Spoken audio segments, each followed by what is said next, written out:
From the trauma and war crimes committed against us,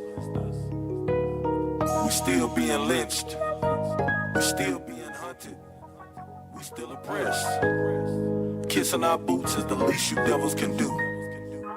Gotta watch my step, cause our enemies cowardly creep, and they hunt us when we go on the streets, full of lies and deceit. See the beast trying to devour the sheep. Wicked devils love to prey on the weak, so you gotta be wise and see the lies in their philosophies, living out these biblical prophecies. They press their knees on the dying man. We went from chains to prison, and from the pot to a frying pan. At the border, families torn apart. These crackers gotta suffer, Lord, forgive me for my carnal thoughts. They hung us while they took our ladies to rape, then turned around and used our babies for bait. I can't think straight. How much more is gonna take? They evil crimes justify the hate. Nigga, that's the proof. I thank the Lord for this truth. I tell these crackers this what they can do. Devil, kiss our boots. Do what the scriptures say to do, so my people know these prophecies are true. Devil, kiss our boots and show an act of humility. 400 plus years of captivity. Kiss our boots for all the pain and oppression, for all the lies and deception. Devil, kiss our boots. Get on your knees and your hands and lick up the dust, you understand? Hey yo, I don't think they understand. We Yasha Allah, Prince of the Power, mic in my hand. These heathen nations, they gon' serve us and bow down. In Texas, we gon' milk these Gentiles, it's Cowtown. Israelites gon' take the kingdom, Esau in trouble too. You quick to say that you my brother, we gon' be lords over you. You a liar and a thief, you gon' have to pay for that. You a dog, get on all fours, you a snake, a rat. You gon' learn to follow orders from these priests and prophets. Righteousness gon' cover the earth and can't no devil stop it. You say you sorry, but I ain't got nothing to say to you. Till you apologize the way the Bible tell you to. And I don't give a damn about your little children. All the love I got go to my nation and we building. The sons that afflicted us, they gon' bend the knee and behave. Bow down before the children are slaves. Devil, kiss our boots. Do what the scriptures say to do, so my people know these prophecies are true. Devil, kiss our boots and show an act of humility. 400 plus years of captivity. Kiss our boots for all the pain and oppression, for all the lies and deception. Devil, kiss our boots. Get on your knees and your hands and lick up the dust, you understand? This place completely a circus, defeat the purpose and them demons are lurking. I see my people hurting. I pray the Lord send them evils and curses and cut our enemies, no slack. With no remorse, they shoot us in our back. We in the midst of snares, don't dare make any fault. And forget about them lies that you were taught. With no regard for the old, nor show favor for our youth. These devils using us for target practice like we bulletproof.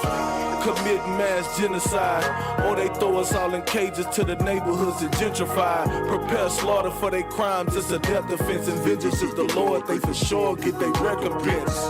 Here is the patience and the faith. They evil crimes justify the hate. Nigga, that's the proof. I thank the Lord for this truth. I tell these crackers this what they can do. Devil, kiss our boots.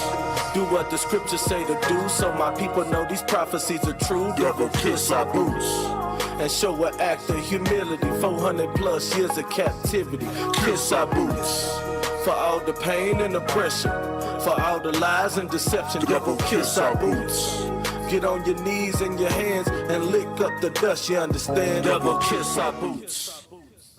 All right, let's go ahead and clap it up. You know what I'm saying? This is the Tuesday night Brotherhood class. I am Priest and Officer Uriah with the Israelite School of Universal Practical Knowledge, start out of 1 West, 125th Street, Harlem, New York, where we are led by the amazing Commanding General Yohana, man. All right, so I'm gonna go ahead and bear with me just a moment. So tonight's class is going to be regarding forgiveness and mercy, okay? So now, like always, brotherhood is a weapon, but brotherhood can also be used as the brick and the mortar to help pull a nation together, man. We spent so long as a nation divided, you know, we really don't understand what it means to forgive one another and to show acts of mercy and kindness to one another, because we've spent so long, you know, in attack mode, in aggression mode against one another. You know what I mean? You know, the black woman can't forgive the black man can't forgive the black woman. Well, hell, we both in oppression. So what we have to learn to do, you know, as brothers and sisters, is to start off, you know, forgiving one another, showing acts of kindness toward one another. Everybody wants to hold a grudge. Nobody can forgive. Everybody, you know, wants to remember and hold on to things that are so old and remedial and things that really don't matter. You know what I mean? You know, you got brothers in clubs that shoot other brothers over stepping on sneakers, man. Your sneakers was made to protect your feet. So why would you then go outside a club to shoot a brother about the sneakers that you bought to serve the purpose of protecting your feet? Makes no sense, man. Because we don't know how to forgive. You know, you do something small in your house, and your parents go from 0 to 100. You know what I'm saying? And don't really show you any mercy or forgiveness regarding, you know, the things that you've done. So you get taught in a cycle of no forgiveness. You get taught in a cycle of being merciless. You get taught that from your parents. So then when you go out into the earth or go out into the world and people wrong you and people do things to you, I can't let that go. You know, it's a phrase in the streets, man, yeah, God forgives. Yeah, God forgives, and so should you. But understand, you know, the Christian church doesn't properly teach you how to forgive. They teach you to beg the Most High for forgiveness, but they don't teach you how to forgive your fellow brother, your fellow sister. They don't teach you how to forgive, you know, the essays from around the corner, the vatos or the Negroes from around the way. They don't teach you how to do that. But here in the Israelite School of Universal Practical Knowledge, we teach forgiveness. We practice forgiveness, man. Because all brothers and sisters are due forgiveness if you want it. If you want it. So go ahead and give me the book of Luke, chapter 11 and verse 1, man. Because the thing about forgiveness and mercy, you know, you should ask for you should forgive if you want to be forgiven. Go grab that. Luke 11 and 1. The thing about mercy is that mercy comes from a position of authority or a position of power. So if you know that you have the power to offer somebody mercy, then it's something that you should do. You know, you don't have to go from, okay, well, he stepped on my shoe to gunfire. It shouldn't go from, you know, bump shoulder to punch in the face. Shouldn't go to that. Do you have the scripture out? Focus on grabbing the scripture. You say you was going to 11 and 1. 11 and 1. You know what I mean? Like it shouldn't go too much further than that. You know what I mean? Like, you know, we have this habit of over exhorting aggression toward one another. But I get you, it's the aggression of the white man. You know, you steal a piece of bubble gum and you get 7 years incarceration. So I get where the aggression or where the need to get recompense for the wrongs that have been done comes from. But now we have to channel that energy toward our oppressor. Never forgive your oppressor. You know, you got a brother that gets shot down, and the first thing that the brother or sister's grandparent or mother wants to say is, I forgive him. I forgive the officer who did this. I forgive him because the Lord don't want me to be. No, that's not what Christ meant. When we going to get into that, we're going to get into what Christ meant of who you should forgive. Do you have that scripture for me? Get the mic. Start whenever you have it.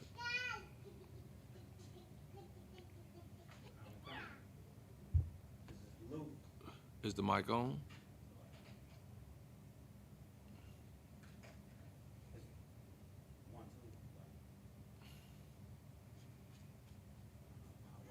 Is it? This is the book of Luke, chapter 11, verse 31. No, verse 1.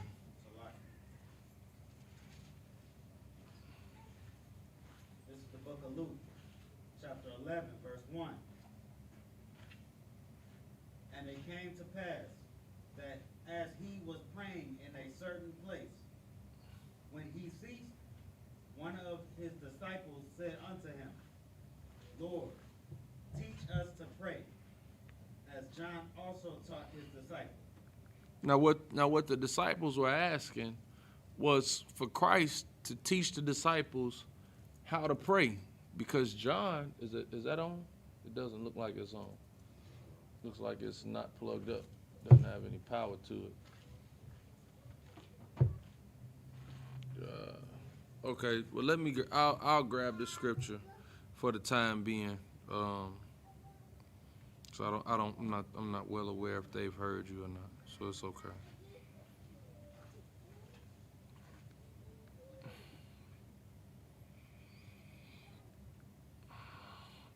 You too, Abba. Don't worry. It's the book of Luke, chapter 11, verse 1. And it came to pass that as he was praying in a certain place, when he ceased, one of his disciples said unto him, Lord, teach us to pray, as John also taught his disciples. And he said unto them, when ye pray, say, Our Father, which art in heaven, hallowed be thy name. Thy kingdom come, thy will be done, as in heaven, so in earth. So Christ is teaching them how to get the Most High's attention. First, you know what I'm saying, hallowed be his name, great be his name. His kingdom come, let his will be done, as in heaven, so in earth. So everything that the Most High wants to happen, let it happen like it does in heaven, so on earth. Let your will be done. Give us day by day our daily bread, and forgive us our sins, for we also forgive everyone that is indebted to us. So the request that's being asked of between thee and the Most High, or between the disciple and the Most High, is that you yourself be forgiven as you art to forgive anybody who is indebted to you or anybody that's wronged you. Now in the Christian church, you have people that are slighted by the smallest things, and they don't forgive. They stand in church as hypocrites and reach out and try to beseech the Most High, but the one thing that they are not is forgiving. You can talk to any Christian you want to today, and I guarantee you they have a grudge with somebody. I guarantee you they got a beef with somebody. Somebody did them something 20 years ago, and they cannot forgive. They sit at every major holiday and say grace, or even cite the Lord's Prayer. And as soon as Uncle Jesse walk in, it's good. Soon as Uncle Jesse walk in, the one that can't nobody stand, show's over, party done, you know, everybody side-eyeing him for something he did 30 years ago. He won't get no forgiveness. But this is what Christ is saying. You ought to forgive the same way that you're going to beg the Most High for forgiveness, is that you need to learn to forgive. Read on, huh?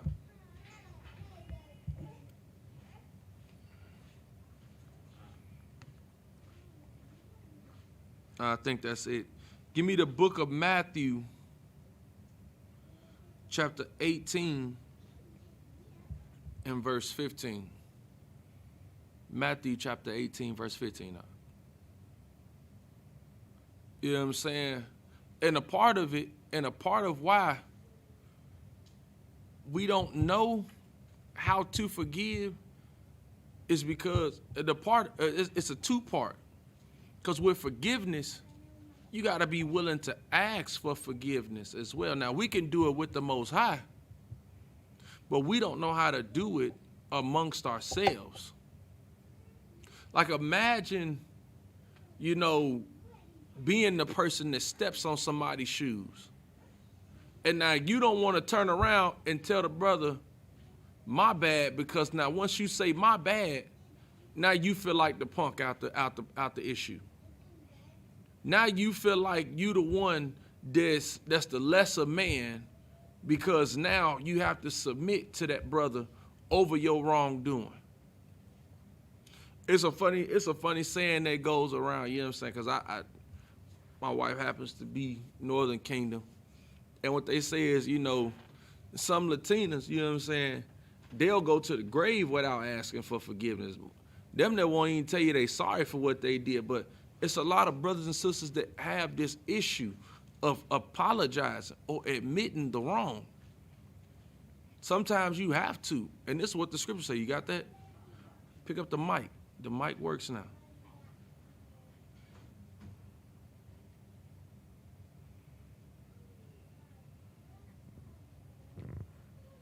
This is the book of Matthew, chapter 15. No, 18 and 15. Go ahead.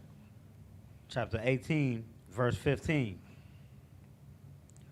Moreover, if thy brother shall trespass against thee, go and tell him his fault between thee and him alone. See, here's the thing. Instead of going to the brother and brother alone, we all done been in high school. We all done been in middle school. First time you do something wrong to somebody, they won't come and tell you what you did wrong to them and try to hash the issue out. They go and tell John. They go and tell Leroy. They go and tell Sam. So now, when they go and tell them, they get all their buddies riled up about you forgot to hold the door open for them. Or you didn't say, excuse me. He didn't come to you and say it. But that's because the Christian church don't teach the Bible. Christ say go to that person and that person alone. Not to get on your phone and tell, you know, you got people that get on Facebook and tell Facebook what such and such did to them last week. You could have told me last week when I did it. But you telling Facebook this week because I didn't come to you. But scriptures say, if I don't come to you, you come to me. Tell me what I did to you. In the Israelite School of Universal Practical Knowledge, we teach that and we stand on it. If you got an ought with a brother, or if you got a slight with a brother, don't go to somebody else regarding it. The first thing another man gonna ask you when you walk up to him telling him issues about another man is, did you talk to him first? And if you didn't, man, you going against the scriptures. You acting like a woman. You need to go holler at that brother. Don't say nothing else to me right now, because you almost in danger of counsel right now. Go holler at him. And I'm gonna ask him, did you holler at him? And if you didn't, it's time for counsel, because you're going against the scriptures. That being the ability to forgive is something that can assist with repairing a nation. You got issues that start over nothing in the hood. Issue don't even be about, issue be about somebody cutting you off. Some of them get as deep as sleeping with another brother's woman. Now, when you sleep with another brother's woman, you know, there's consequences that come with that. And the wrath of a jealous husband is justified. But you shouldn't go out and hurt a brother over that. You let that be his problem at that point. Because the sister obviously didn't want to be with you. Forgive them both and walk on. Let them know they was wrong. But you ain't got to hold a grudge about it. Not a grudge enough to kill somebody. But read on.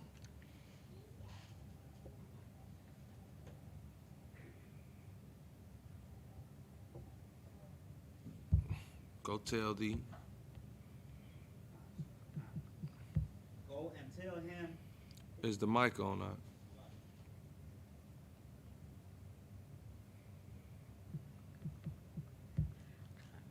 It's a lot. Go. Start from the top. I don't want to slide. Just go. Go and tell him his fault between thee and him alone. Keep going. if he shall hear thee, thou hast gained thy brother. See, most times, brothers don't even understand or don't comprehend that if you go and you tell the brother what he did wrong to you, say, hey, man, you bumped into me.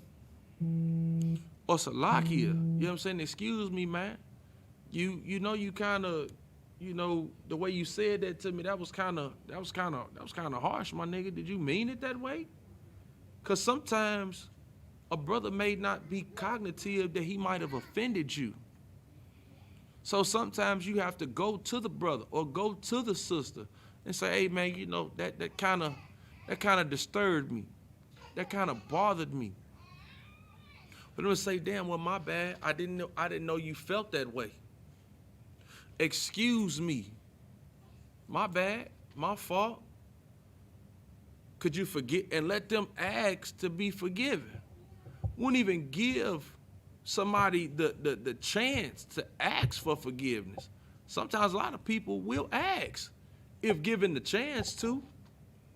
A lot of times before a brother gets shot, if the man holding the gun would have asked him or would have told him that you wronged me, that brother would have asked for forgiveness. Sometimes they do at the point of being shot. But because you already went so far, now you already gonna go on with your move.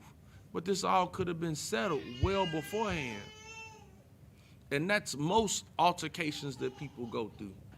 That's most of them. I won't say all, but a great deal of them can be handled and managed with simply going to go have what would seem like a hard conversation, when in reality it's very easy. And people are so small within themselves that they can't go and admit to someone that you hurt my feelings.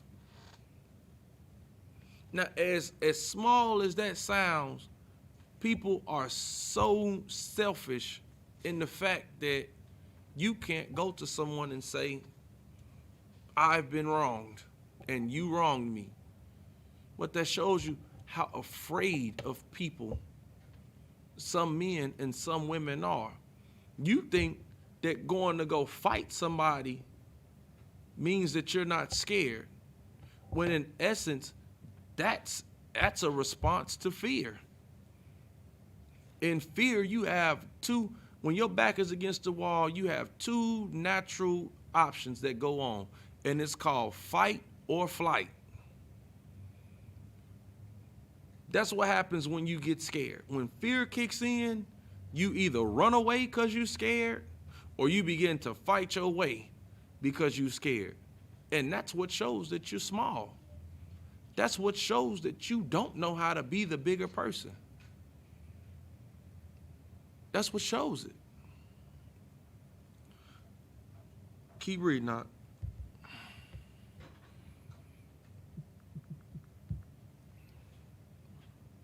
You coming up? 16. Verse 16, go ahead. But if he will not hear thee, Mm-hmm. then take with thee one or two more. Is your mic on? If you're gonna read, don't turn the mic off, okay? All right, go ahead. But verse 16. But if he will not hear thee, Mm-hmm. then take with thee one or two more, that in the mouth of two or three witnesses every word may be established. So now what this is saying is that if you take this brother before a few other brothers and begin to hash this out, you tell your side, he tell his side.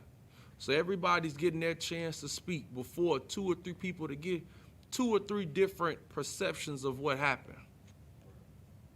And everybody heard every word. So you can't say he lying, no, I didn't say that, no, I didn't say this, and no, hold up. We talked this matter out with a few different people who are impartial to either side. don't even, I mean, you can even go get a biased individual that might be your kinsman, but they know you when you lying. You got to make sure these people are righteous. That's what we do here. That's what makes this school so special. Because now, when in the world, you go and you do this, and every time you go tell some, man, am I lying? Come on, fam. The first time I hear you ask somebody that's your brother or your cousin, is you lying? I know damn well you lying. Right. And here, we ain't got to do that. Because we'll go get a brother who was nowhere around, who knows my character, who knows me, and ask, this the story. This is what went down. That's my side of it. I mean, I seen this happen broad day. Well, really, it was at the end of camp. And a brother who came up to Captain Yatazak, and he wanted some protection, or he wanted, to talk about being in the school or whatnot. We had small council right there. So the brother, who this brother felt like wronged him, comes up, and the guy is standing, it's a few of us out there, and they both, Captain Yatazak lets them both explain their sides. But what happened? Okay, now Captain Yatazak is not impartial to either one of them brothers, because neither one is in the school, but him and his wisdom is hearing the story. And then when he lays down how he felt about the matter, it was understood that just because you the first brother to come up and talk to me don't mean you the brother that's telling the truth. Because you lying, and really, you the one out here starting the trouble. And now the man said if you give him back his bite, he will leave you alone. But because you do this thing, and if you don't change your ways, you will get hurt. And that was the end of the matter. And that was the way that it was established. Because you have to ask people that weren't there in the occasion. Because other than that, what happens between two people that have a grievance between one another? They begin to argue. No one wants to listen to the other one's side of the story because it's me versus you. But now when you take it from between me versus you, which is why even in today's time, when you go to court and you've committed an offense, there's a few different things that can label you as guilty. If they have two witnesses, you're done. If two people saw you do the same thing, and it doesn't matter at which the way that either one, it matters in the point of the perception, because each witness has a chance to pick which side of the argument they would like to profess for. So you can be a witness of the state, or you can be a witness of the defendant. But now if they're both witnesses of the state to you doing this offense, you're as good as gone. Or they can have evidence of this, or prior history of you being this way. Hey, Konaz, come here, do me a favor.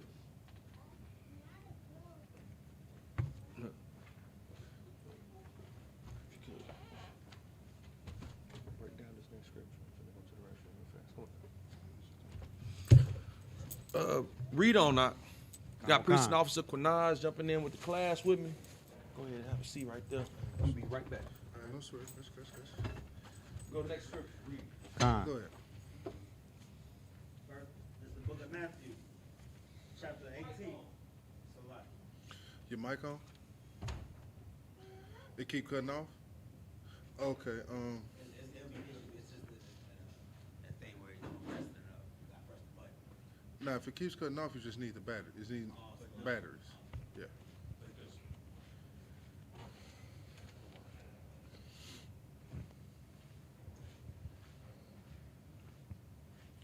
This is the book of Matthew, chapter 18, verse 17.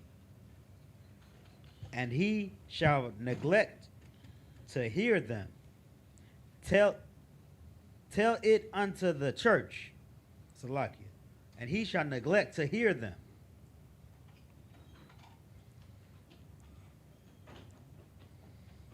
Go ahead, verse 17.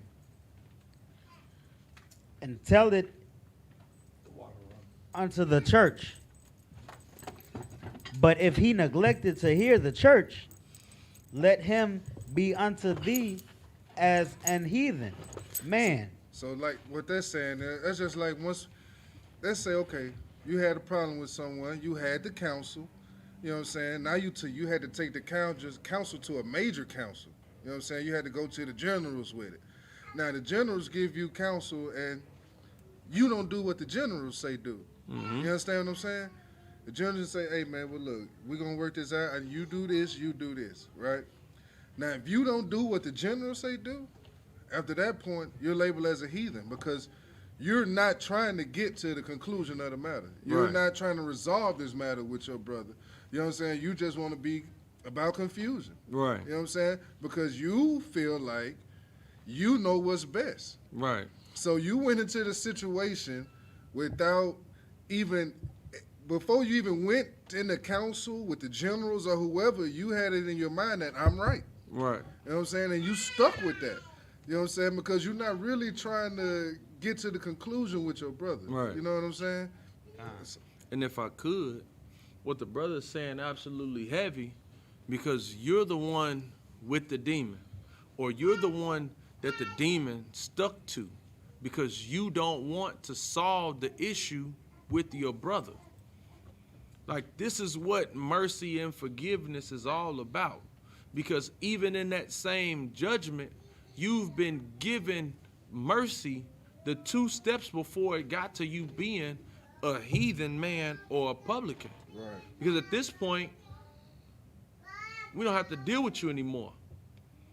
And would you rather people turn their backs on you because they can't deal with you? Or would you rather just go ahead and deal with the situation? Right. Some people think it's harder to deal with situations and just say, man, to hell with it. I'm gonna just leave it where it's at. It's what do they say now? It's up there, it's stuck there. Yeah, if it's up there, it's stuck there. Yeah. And it don't have to be stuck there. We too comfortable with in letting things be stuck there instead of looking toward progression as a nation of people. You got Bloods that don't want to forgive Crips. You got GDs that don't want to forgive Vice Lords. You got West Coast black people that don't want to forgive East Coast black people. But the problem isn't that egregious. Sometimes, you know, it might get even up into death. But even in taking a life, there was still a factor of forgiveness, or at least mercy, that was given to a brother who committed a murder. Right. In the nation, there were 3 cities, one of them being Nazareth, and other ones, you know, throughout the coastal cities, that a man who even committed something as egregious as murder could run to this city and be granted mercy for his life. Because to take a life, you got to give your life. And you had to walk away from everything that you knew, everything that you had, and run hightail it to one of these cities. So that way the harbinger wouldn't come and pass that judgment on you for taking that life, or the family of the person that you killed. Right.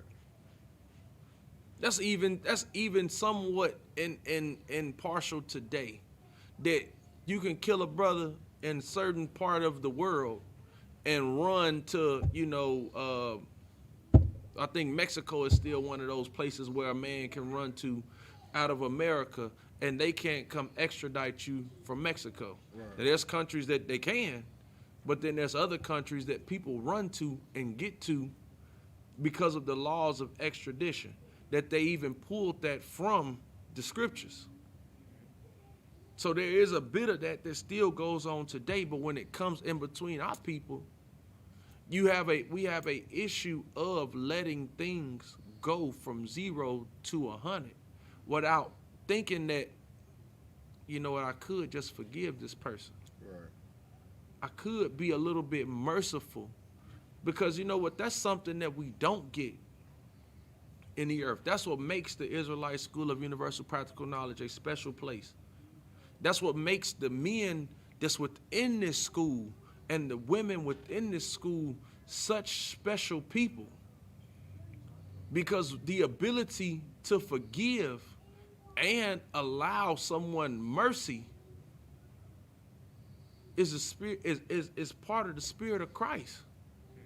Because we'll have people do and say things to us in the world and take it to them as, you know what, you don't have an issue with me. You really have an issue with what the scriptures say. Right. So I'm going to forgive you. Because even Christ said, you know, any blasphemy against me can be forgiven, just paraphrase, but anything against the Most High shall not be forgiven. Right. And you have to take that up with the Most High, not with me. Because anything that I'm saying, you're not saying it because you don't like me or because you hate me. You're saying these things and doing these things to me because you don't like the Most High. That's the issue. Go down to verse 21. Khan. Verse 21. Uh-huh. Then came Peter to him Mm-hmm. and said, Lord, how oft shall my brother sin against me, and I forgive him? Mm-hmm. Till 7 times?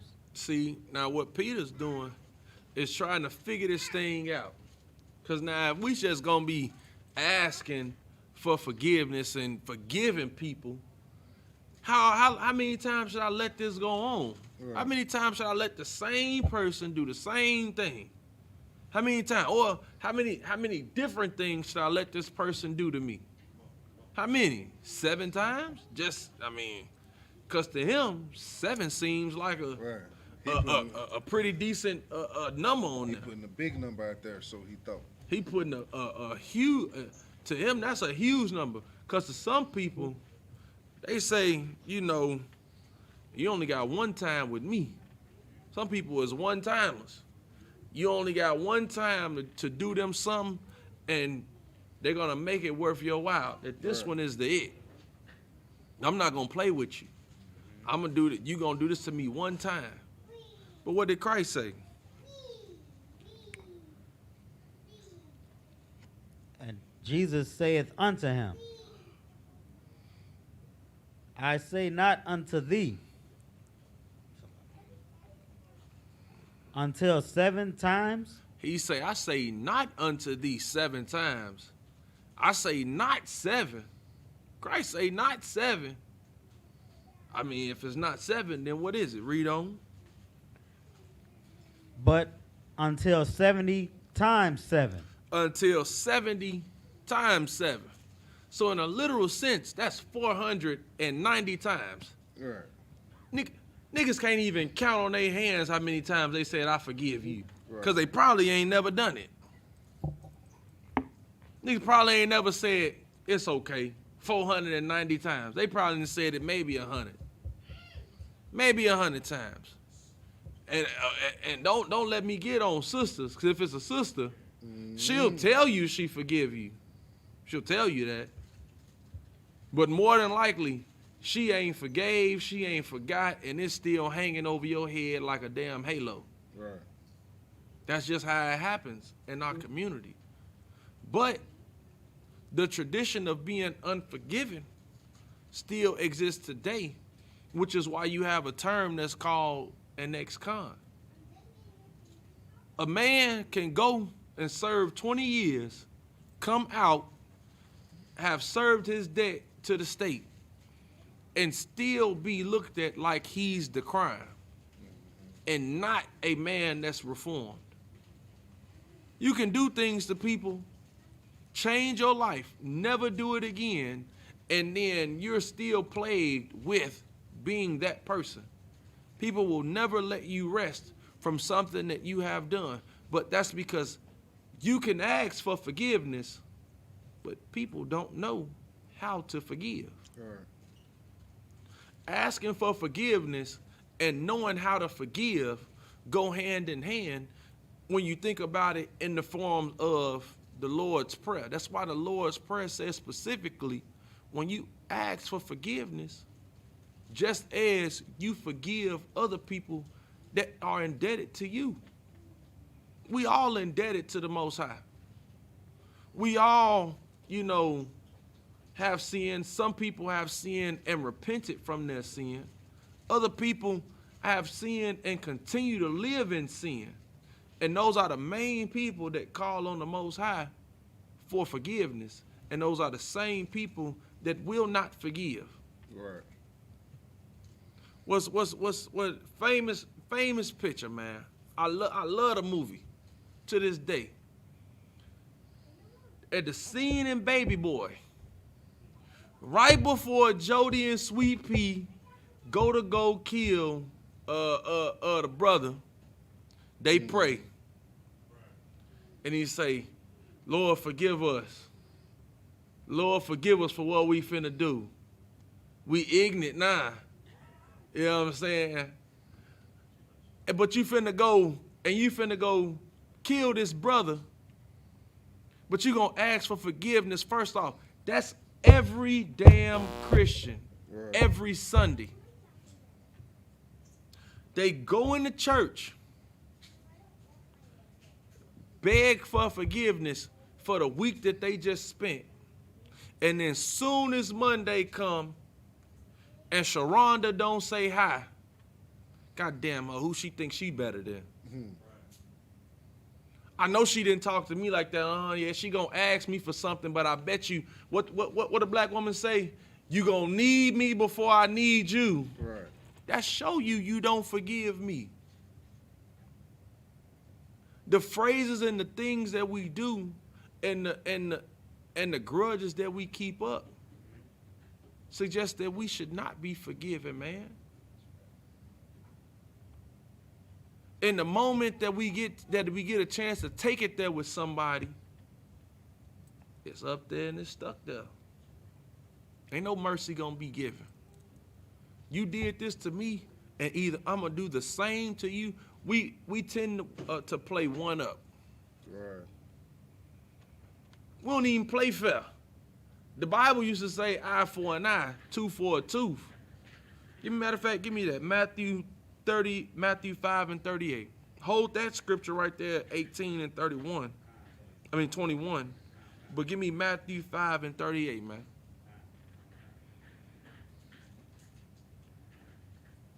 Because there was, and we believe in that part of the scriptures, man. But we believe in that to the point of that, okay, yeah, you got my eye, but I'm going to take your eye and I'm going to take your ear. I'm going to take both of them. I'm going to take two. Because now you're going to know not to mess with me again. Not understanding that if Christ hadn't died for the law, to take away the eye for an eye, tooth for a tooth, it'll be a lot of blind people walking around today. It'll be a lot of blind people missing a foot. Just because we can't live with being even. Right. We can't live with being square. How do you know? Look at the death tolls when it comes to gang violence. That the scale ain't weighted 1 for 1. Somebody got more bodies than another one. Somebody, when it comes to, or even when it comes to money, dealing with people. Some people can't take the same. I give you $5 and now you gotta be some interest on this. Why do you think loan sharks exist? People can't deal with being even, can't deal with being fair. Because now if I give you something or if you owe me, I feel like you owe me more than what I gave to you. But give me that. Khan. This is the book of Matthew, chapter 5, verse 38. Ye have heard that it hath been said, an eye for an eye, and a tooth for a tooth. See, ye have heard that it's been said, an eye for an eye, a tooth for a tooth. This is Christ explaining that was the law at one point.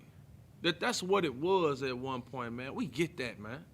And if somebody wrong you, you should get your get back, because that's the only way that you're going to feel that you've been made whole. But what? But I say unto you that ye resist not evil.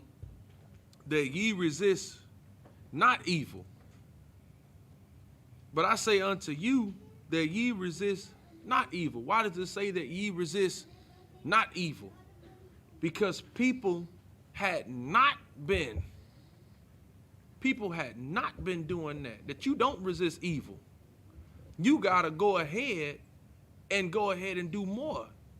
You gotta go ahead and get your gig back. Cause somebody did evil to you, you gotta go do evil back. But read on.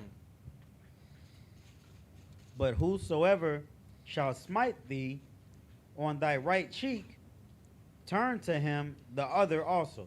Now the Christian church will tell you that this means somebody slap you, you turn to the other side and give them the other cheek to slap. That's not what Christ is saying, man.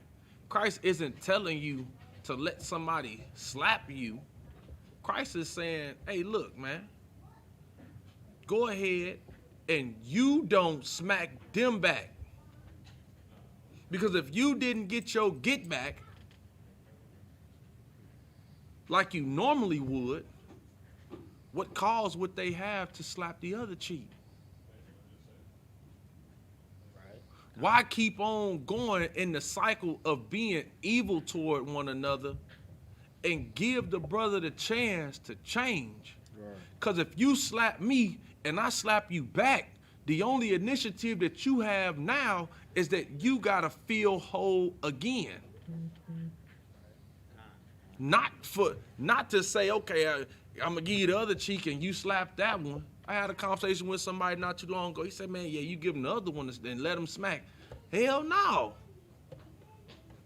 Because now if we thinking in that logic, before I give you two cheeks to slap, I'm finna slap both of yours. Right. Now you can get the other one because we even now. But what Christ is saying, don't go. Resist from evil. Because you resist not evil, turn to your other side. Because in time past, you wouldn't have done that. But do this now.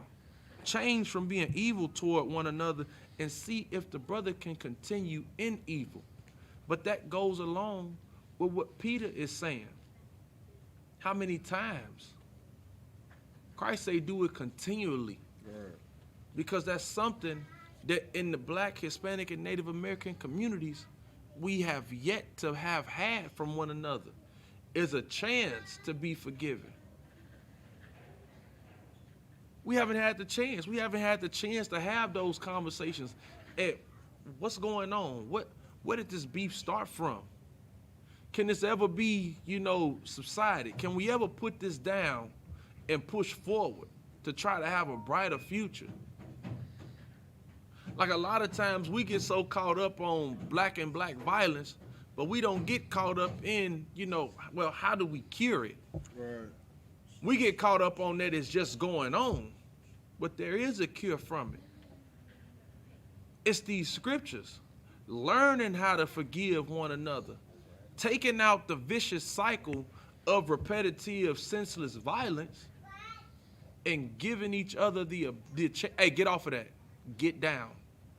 Giving each other the chance and the availability to be forgiven.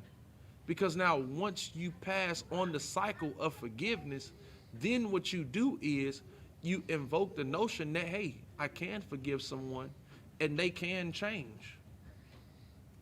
Now people who resist that change, you continue to forgive, because now what you're doing is you're showing them mercy. Because what you could do, what people don't understand, is that mercy doesn't. Kenya, watch your brother. Make sure he doesn't fall off there, please. What you do is at this point, you being you gotta think of it like this. Imagine you yourself being in a position of power. You being what they call the bigger person. When they use that statement, not understanding that the bigger person is the person who has the power to say, you know what, I can take this from this person. What you're doing isn't so much that I should do what I would normally do to you, because normally I hurt you. Normally I take from you what you have. Normally, I would do more to you than you've even done to me. But I'm going to be the bigger person. People think being the bigger person is think it's something just cliche to say, that it sounds good. But it really has meaning. Because the bigger person is really the bigger person. Not just morally. That's not just a moral standing. Because it comes from something that we only accept certain things from people who can actually affect us. Like they say, small things to a giant, if you will. That's how mercy should be thought of. You let small things be small things. Bigger things require a little bit more. You might need, it's like giving somebody $10. Ain't gonna make or break you. And you might give the same person $10 every time you see him. It's nothing. I go to work 2 weeks. I get a $2,000 paycheck. You only ask me for $10 about once a week. Right. Yeah, it's adding up, but you know what? It's not enough to hurt me. And now I don't have to come after you for, if I give you $10 a week for 52 weeks out of a year, that's what? $520. Should I go kill you? Should I go take your life for $520? Well, there's people that will. That will intentionally let someone borrow money, and now your alternative for the borrowed money is to fight. Right. Why is that your next option? When you know what you should do is you probably shouldn't lend out the money if it's going to affect you like that emotionally. We got to start looking at some of these things logically. Come out of our feelings with a lot of this. Because in order to forgive somebody, you can't be emotional. Right. Sometimes you might be dealing with somebody who has an issue. Sometimes this person might have a problem. And in this problem, you might have to say to yourself that I understand what you're going through.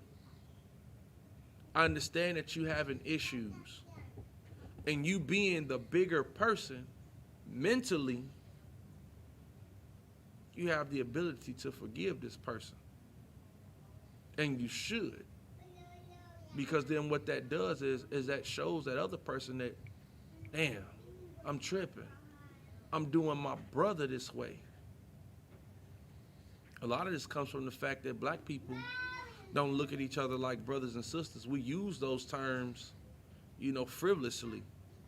But those are literal statements when you call another brother, sister. That means something according to the Most High, that we are kinsmen according to the flesh. And this brother or sister who you showing forgiveness to and mercy to is because you want the Most High to show you the same thing. Read on up. Khan. Verse 40. Mm-hmm. And if any man will sue thee at the law, Mm-hmm.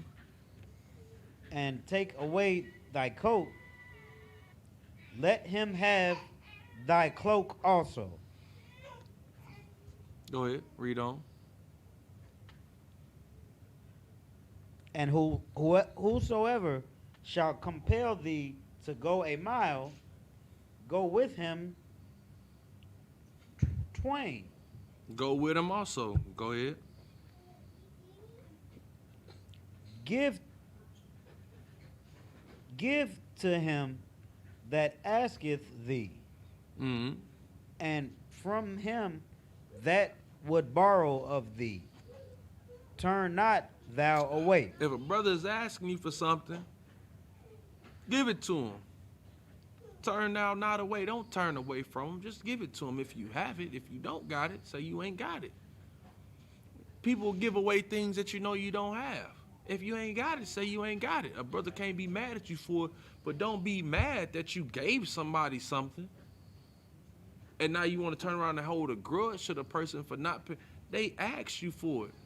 And sometimes you got that, you know how you have that brother or that sister that asks you for some money. Mm-hmm. And then when you give them the money, you gave them the money knowing this person don't even keep a job. Right. You give them $100 and they'll pay you back a 20 when they got it. And when they give you that 20, they act like, you know, they so big when they gave it to you. Hey, man, sure, I got money. I always have money. But you knowing in yourself, this person never really has anything. And when he came to me, he needed it. Don't turn them away. Give it to him. And it's all right. Because really, it's in the law to help out the needy. That's in our law. To open your palm wide to him that have need. You give it to him. And it's all right. Don't worry about it because we have to take care of each other. Because if we don't, you can't expect our oppressor to. Because when they go and take care of us, it comes at a cost. Our sisters get welfare in exchange to kick their husbands out the home. Right. That's the only way a heathen is going to help us. That we have to give up a piece of our culture. A piece of our livelihood in order to get help from these heathens. But when it comes to your brother, you do it, and you don't give a damn about it. Just do it, and it's all right. Read on. Verse 43. Mm-hmm. Ye have heard that it hath been said, Thou shalt love thy neighbor and hate thine enemy. See, that it had been said that thou shalt love thy neighbor and hate thine enemies. Those enemies and those neighbors were the nation. Our nation had always, since times past, had civil war within the nation itself. That you got Isupk, beefing with Judah. It's the same way today. That you love your neighbors and you hate your enemies, those that war against you. But what did Christ say? Read on. But I say unto you, love your enemies. Mm-hmm. Bless them Mm-hmm. that curse you. Bless them that curse you. Somebody say something against you, you go ahead and you bless them. You see your Isupk right there say that, man, that even got that face that he don't like Negroes. Mm-hmm. You give him a reason to like Negroes. You bless him. It's a blessing to walk up on a Hispanic man or a Hispanic woman and say, hey, man, y'all got a beautiful family. Can I help you? Do you need some help carrying that? Hey, brother, how you doing? Giving them some dap, showing them some love, blessing them. Even though normally, he probably wouldn't talk to a Negro. Right. He wouldn't even talk to a black man for real. But you giving him a reason to. Read on.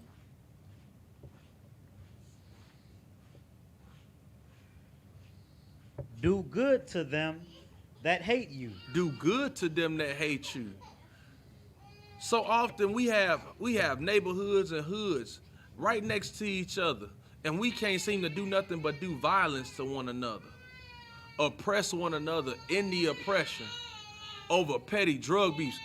Hey, give him something. Do you have anything else within the bag? Give him something, please.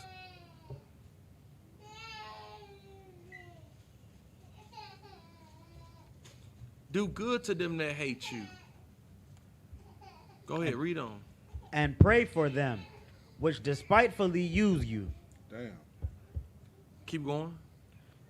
And persecute you. And pray for them that despitefully use you and persecute you. You got people out there that'll use you for their advantage and then talk about you behind your back.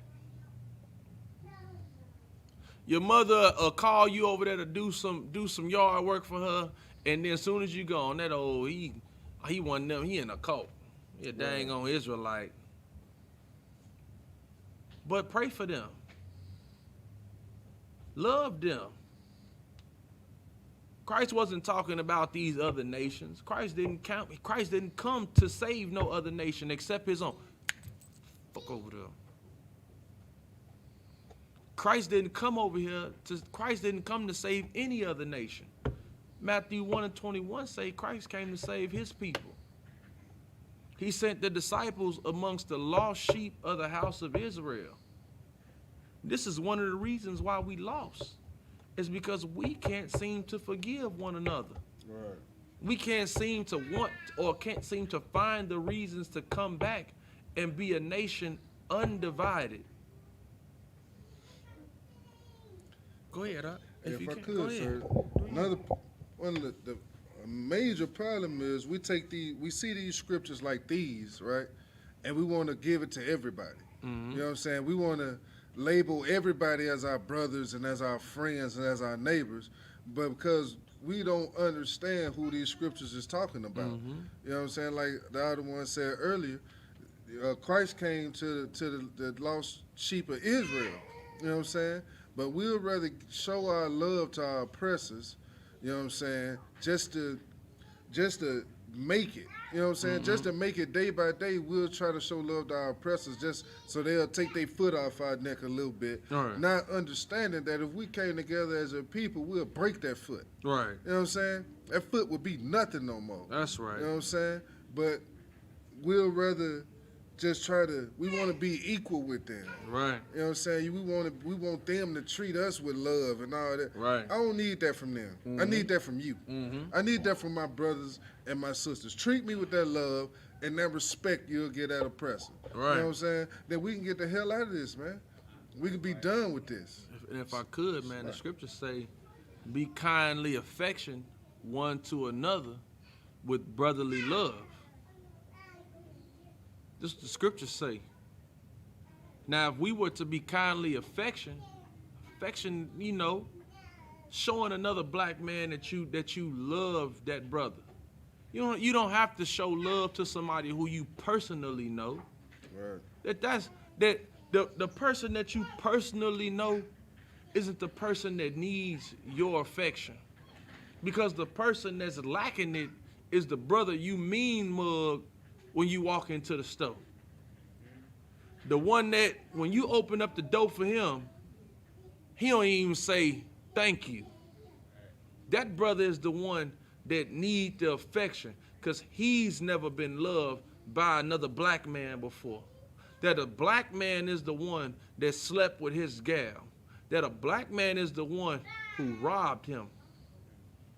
That a black man is the one who never forgave him when he stepped on their shoe in the club. He's the one that needs your love. Right. You'll show your gums to a devil, and devils kill you day and night. That's right. Oppress you day and night. The only reason your brother is put in a predicament to harm you or to do you no good is because of the society that the oppressor has dropped us both in. And we have to learn to love each other out of it. Damn. That forgiving one another can add ointment on the oppression. I'm not saying that you go and you shake hands and you dap the brother up that's sleeping with your girl, but don't go kill him over a woman. You join the Israelite School of Universal Practical Knowledge, you don't have to worry about another brother sleeping with your woman at all. Damn right. That's how you stop your woman from getting slept with. You change your life, your morals, and your values, and the provocative wear or dress that your woman would normally be in. You get your head on straight, and you teach your woman to dress modestly. So now, when brothers see her, yeah, they get she beautiful, but now her head on straight. And it ain't that she ready to get hollered at because she's ready to let somebody know, I have an Adawan. Right. I'm married. That my man sleeping with another woman is not him cheating.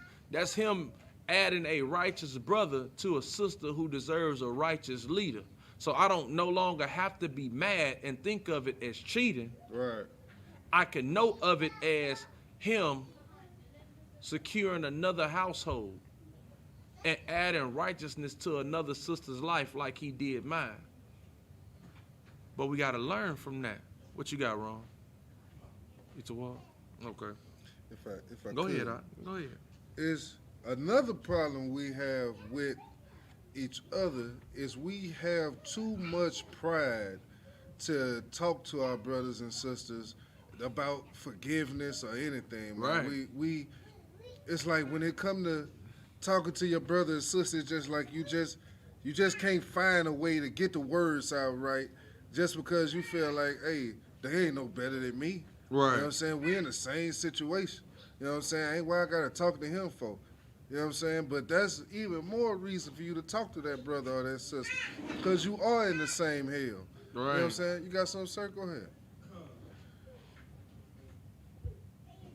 He's got a mic. He got a mic out. Yeah, it's Sit down. like, if I may, it's like a revolving circle around brotherhood, because like you just got through saying that, you know what I'm saying, you're not too keen on apologizing to somebody because the person you probably apologizing to, you know what I'm saying, they don't show no mercy or no compassion.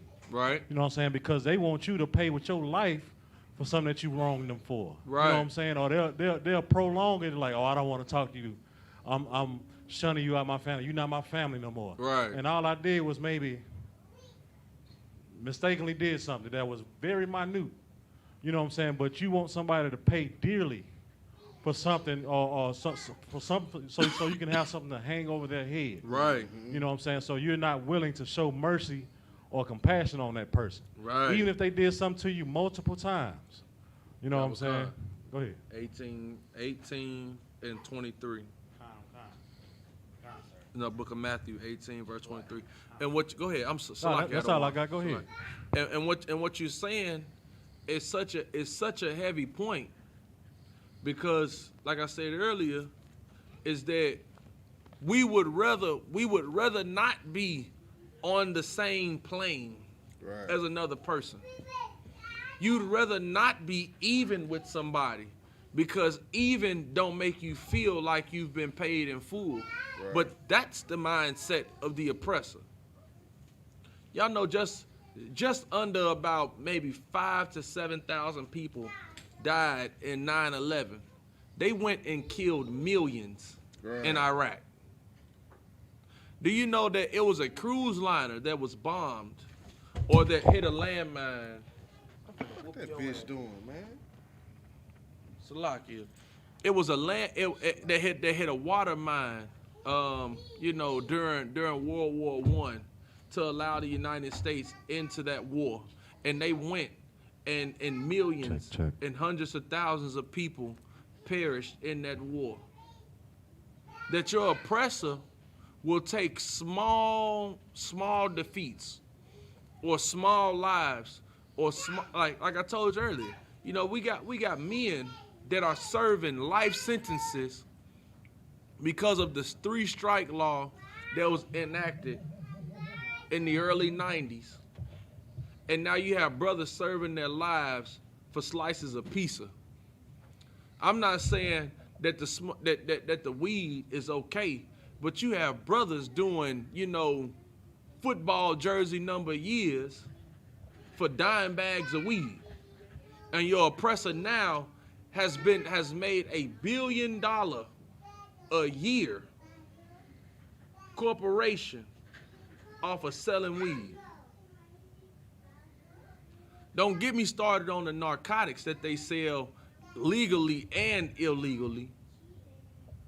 But come on, man. That on the scale of what's done around us, you do it at a fraction of that, and you pay dearly with your life or for your children's lives.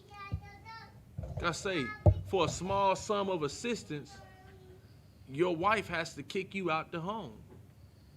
And she's willing to kick you out the home for assistance because you slept with a woman. The irony in it. Give me the book of Matthew, chapter 18 and verse 23. Don't worry about it. Don't worry about her. It's okay.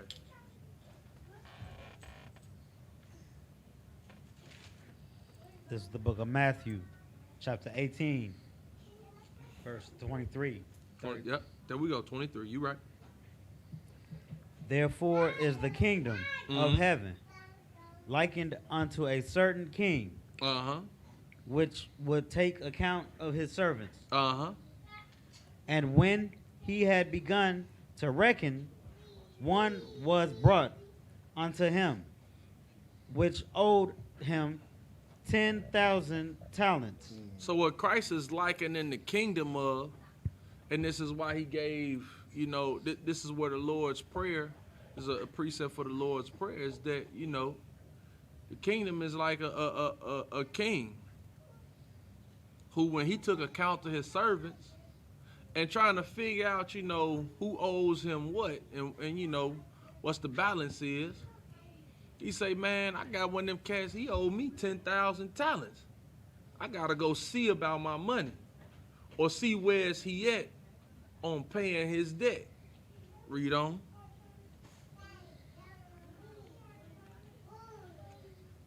Verse 25. Uh-huh. But for as much as he had not to pay, his Lord commanded him to be sold, and his wife, and children, and all that he had, and payment to be made. So you know what? Forget the 10,000. I'm just gonna sell you, your wife, your kids, and all that you have, and the debt will be cleared. That's fine. It's okay. I know you ain't got it, but we'll make it right. We'll get it together. Go ahead, and we'll see what this person did. 'Cause this is what happens in your church every Sunday. Go ahead. Right. Damn. 26, huh? Verse 26. The servant therefore fell down and worshipped him. Hey, the servant did what? Fell down and worshipped him. Every Sunday, you Christians, y'all fall down and y'all worship the Most High and say what? Saying, Lord, have patience with me, We in grace. Read on. and I will pay thee all. I got time to get it right. Well, really, they don't think they have time. But they just feel like apologizing, makes the payment good. I'm going to give my life. I say, Lord, and Jesus is my Savior, and it's fine. It's okay. That's your gangster. That's your grandmother. That's your drug dealer. That's your pimp. That's the sister that got 3 brothers on child support, even though she couldn't keep her legs closed. That's everybody that sits inside the church. Read on. Parable gets deeper. Go ahead. Verse 27.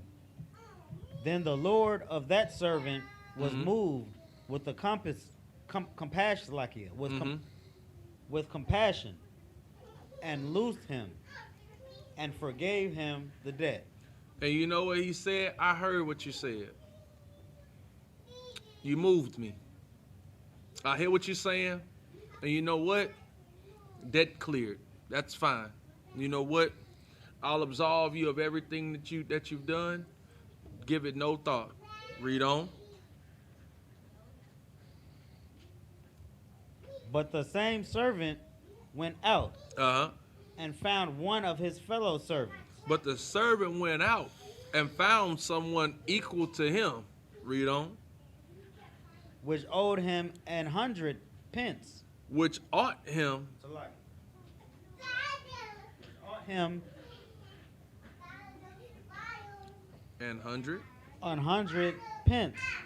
And he owed, and what he did was that he had 100 pence in debt to him. He went out and he looked for him that owed him money. Hey, focus up. Go ahead. And he laid hands on him. And he did what? He laid hands on him. And he beat and he whooped him for them 100 pence. He whooped him. And what else did he do to him? And took him by the throat, Uh-huh. saying, pay me that thou owest. You ever see them in the movies when somebody grabs somebody by the collar and they hem him up to the wall? That's what he did to him. Hemmed him up by the collar and told him, pay me my money. Pay me what you owe. But you saw that wasn't what happened to him. You owed, what is that? 100 times, what is that, 100 times 100? 10,000.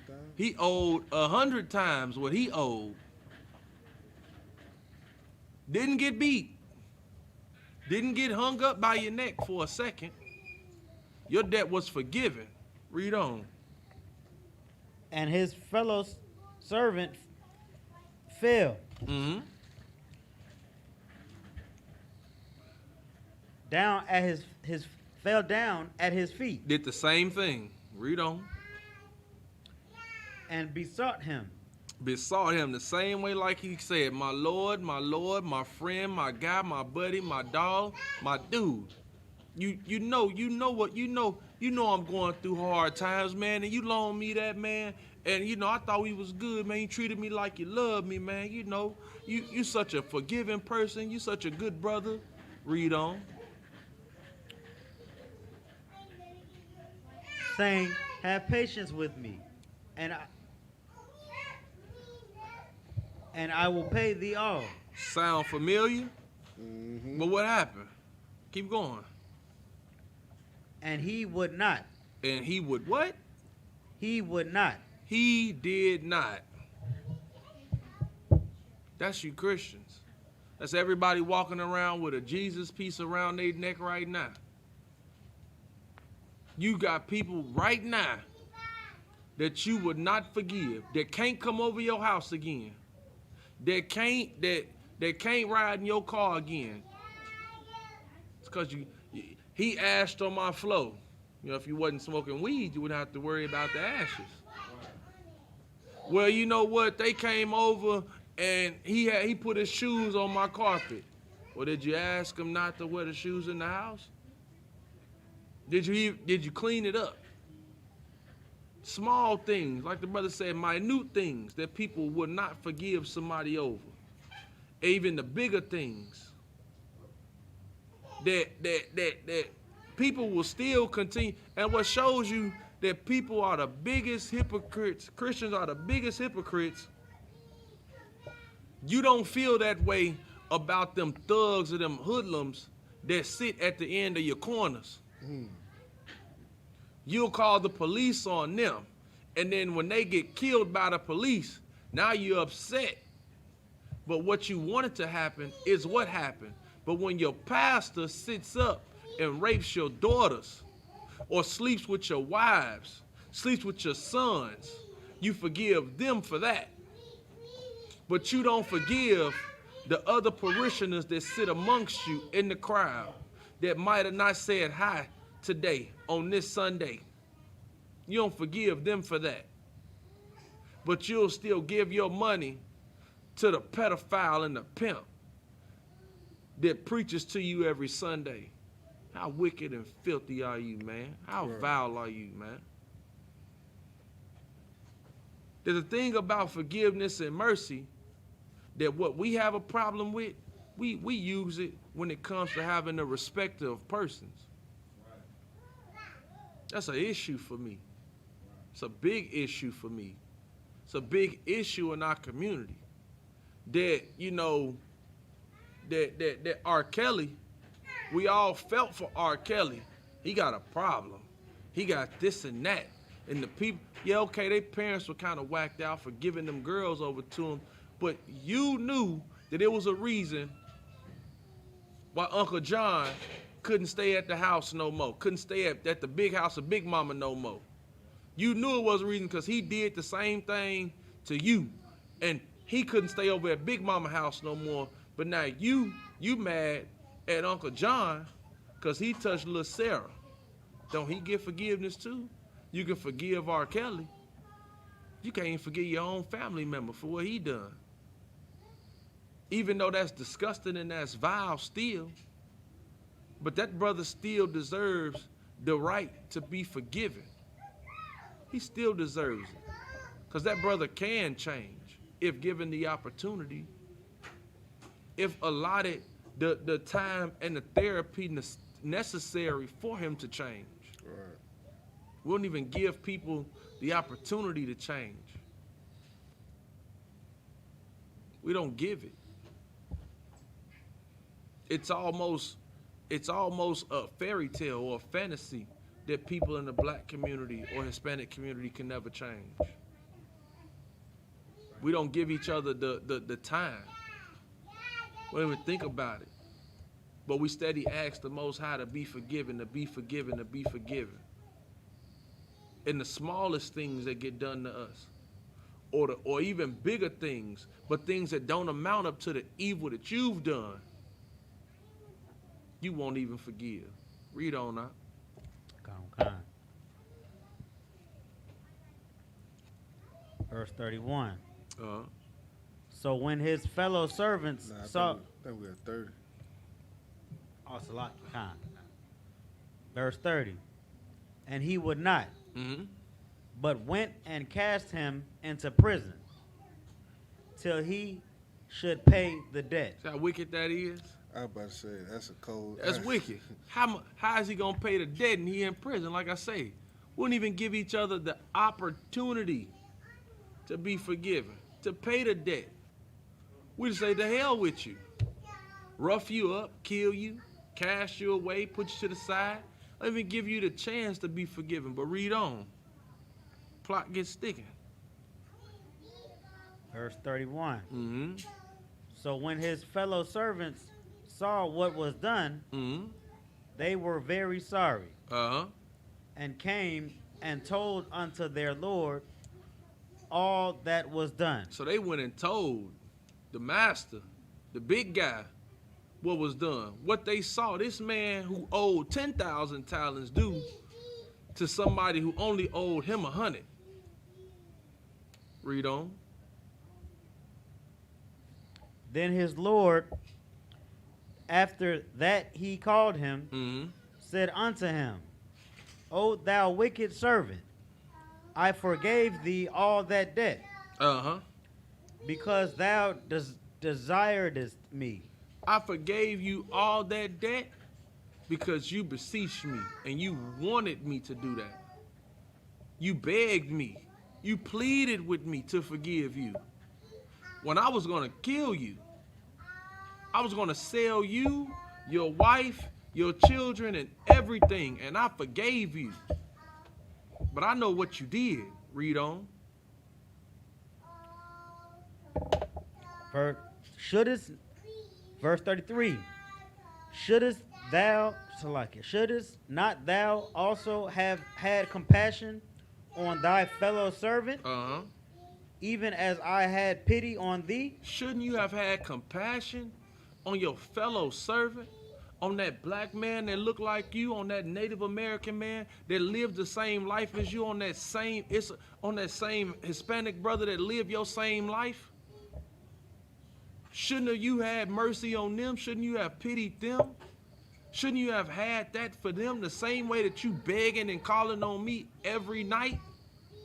And you go out there in the streets and you commit chaos and turmoil for the sake of nothing, but you have nerve to say the Lord's Prayer? Oh, no. Read on. And his Lord was wroth, Mm-hmm. and Go ahead. delivered him to the tormentors, till he should pay all that was due unto him. And his Lord was wroth and delivered him to the tormentors till he should pay all that was due to him. Right now, every time a brother commits a crime, that man goes to jail. Or they get killed, or we get killed in the streets until we learn to forgive and love one another. Until we become and be a nation again, the Lord is going to keep on serving us up until our enemies, until we learn how to love each other and protect each other and provide to one another forgiveness and a little bit of mercy, because the other nations have no thought of mercy to us in this day and age. A sister can walk into a beauty supply or a nail salon and be 5 cents off the tax and get beat with a broom, get hit upside the head. And then you know what a sister gonna do to her in the streets for $5? The same thing. Or even for nothing, for less than that, for a post on Facebook. Or look. Who you looking at? And jump her and kick her baby. We can't be as wicked to one another as our oppressor is to us. and then have nerve to call on the Most High and expect things to change for us, because you won't even forgive the people that live just like you, your fellow servants. You won't have pity on them or have mercy on them. You won't help to absolve at least some of the oppression that we go through on a day-to-day basis. We'll increase the affliction. Read on. Give me 35. Come. So likewise shall my heart heavenly Salakia. So likewise shall my heavenly Father do also unto you, if ye from your hearts forgive not every one his brother their trespasses. The Most High is the same way, like the parable, that if you don't forgive your brothers and your sisters from your heart, from your mind, like people say, it's in my heart. I can't forgive you. My heart won't let me do it, which really your heart don't do anything. When they say heart in the scriptures, it means your mind. Your mind still stays on what's been done to you, and you think about it every day, and it plagues you. And when you see the person, you on sight. It's Plex on sight. We finna have to shoot the one as soon as I see you. You can't forgive that brother for the comment he made. You can't forgive the sister for the look she gave you. The Lord won't forgive you for nothing that you've done, and you owe more to the Most High than any person could ever do to you. That's period. Give me the book of Colossians, chapter 3, verse 12 and 13. You know what I'm saying? Like people think that the Most High is just, like I say before, and I say it again, people think the Most High is a charity case. They think he just a softie, that he just love and love and love and forgive and forgive and forgive. You know, the mercy that pay attention. Focus on what you doing, okay? Focus up. People think that the Most High is just love, love, love, forgive, forgive, forgive, mercy, mercy, mercy. You not dying each time you break the commandments is mercy. So he's a merciful God. And what he doesn't intend to do is destroy his people. That's true. That is true. But he does not and will not forgive you if you can't forgive and show mercy to people just like you want. We'll call on the Most High for forgive me, Lord, for this, and you know what, I won't do it again. And you know what? The time when that sister's husband was coming through the door and you just made it out the window before he can get to his gun, that was the Lord's mercy. But now the first time that somebody sleep with your woman and you don't just charge it up to the game and you kill that brother, you may not be so lucky the next time that you go and you deal with somebody else's wife. Or the next time that you go and you cheat somebody out of $1. Because the Lord don't have to. He don't have to. But the thing is that we have to learn to do it. Because in showing forgiveness and giving, Colossians 3 and 12. You got it? All right, let me know whenever you get it. You good? You got it? Read that for me.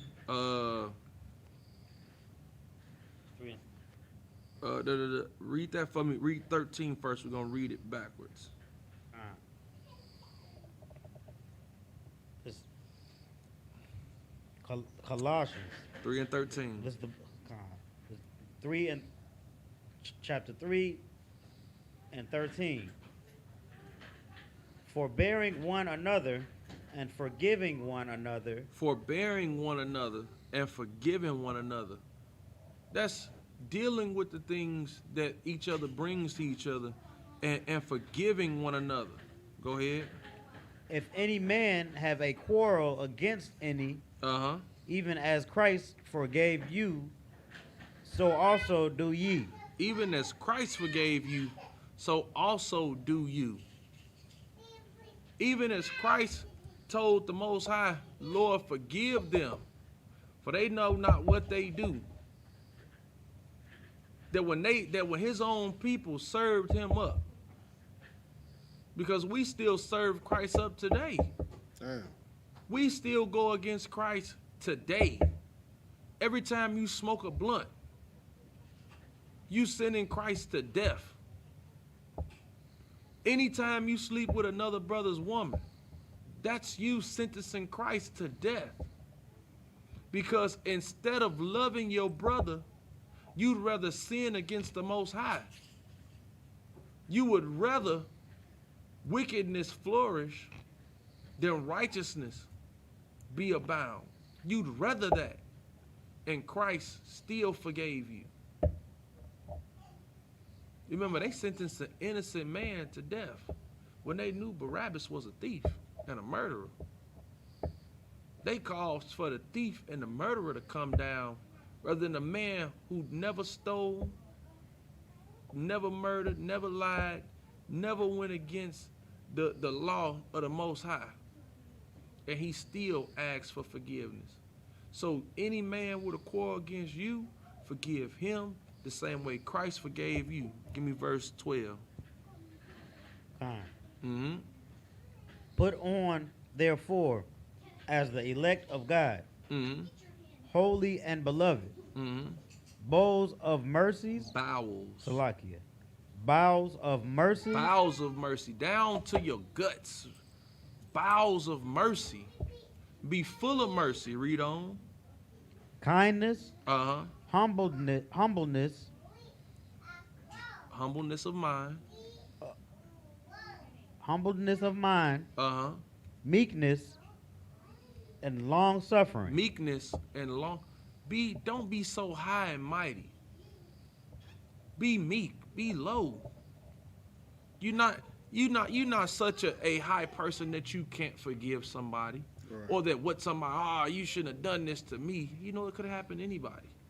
And since it happened to you, you don't have to go out and redo the same thing to somebody else or to go get revenge on that person.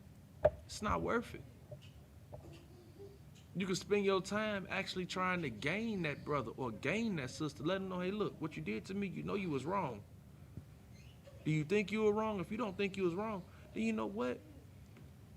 It's okay. Because now what I can teach you, I can teach you mercy. Or I can show you mercy. Because now, when it comes time for me to turn to the Most High and be forgiven for the things that I've done, then you know what? I can get mercy and get forgiveness. I can have that. I have a chance for it. A lot of us don't think we have a chance for it. That's why a lot of us really don't turn to the Bible. Put the Bible down for a long time until you get old and gray. And now it's time to pick the scriptures up and be the world-class Christian that we've always been, but we just never had the chance to show it. Because now it's time to accept Jesus as our Lord and Savior when you're in your 50s or your 40s. Because you know, when it hit your 60s, after all the smoking and drug using you've been doing, you might be on the way out. You know, you got a bad ticker, and you on the way. And now you think that the Lord gonna forgive you when you still gonna enact the same way toward people. We're not done now. We still got some more time. Give me the book of James, chapter 5 and verse 6. You know what I'm saying? Like, the thing is, man, is that what we have to do and start acknowledging is that we hurt in this captivity. And we've been being hurt. And in order to get the hurt to stop, you have to put to rest some of these old things that we have been doing ourselves. to other people. I said earlier. Now you can go. You can go to a brother or a sister, and let them know what they have done to you. But how many of us are big enough to go? You got it on your phone? Come on, sir. Go ahead. This is the book of James, chapter 5, verse 6. Uh-huh.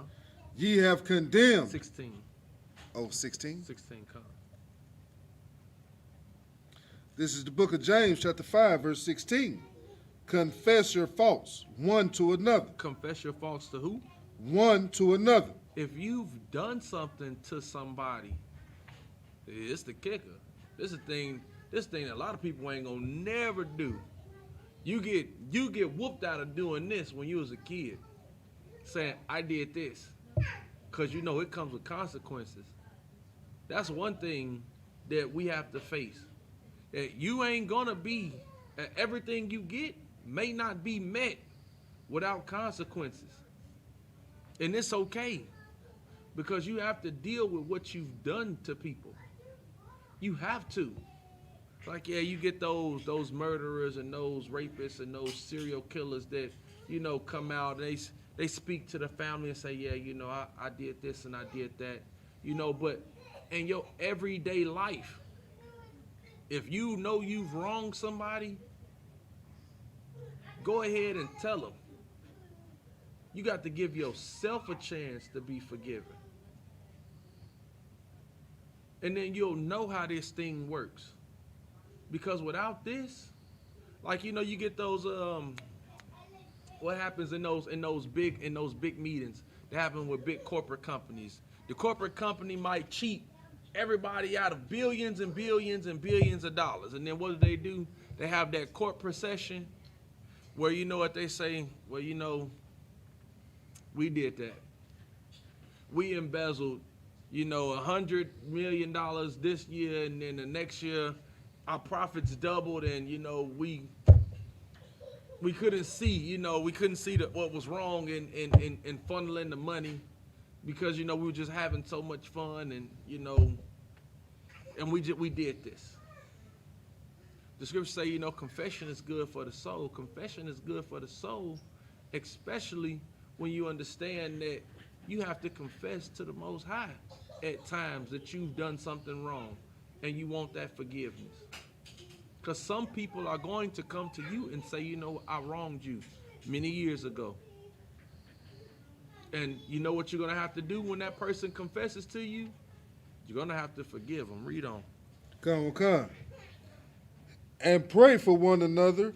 Salaki. Mm-hmm. And pray one for another that ye may be healed. And pray one for another that ye may be healed. So after you go and confess one to another, you pray one for the other that you might be healed. That, okay, I did that to you. I'm going to come to you and tell you that I did this, and I pray that you get some healing from that. Because a lot of that comes with healing. We got a lot of hurt people in our communities that need healing, that have never had time to heal. They've never, had the opportunity to heal. We don't get the opportunity. In our communities, you have to be hard all the time.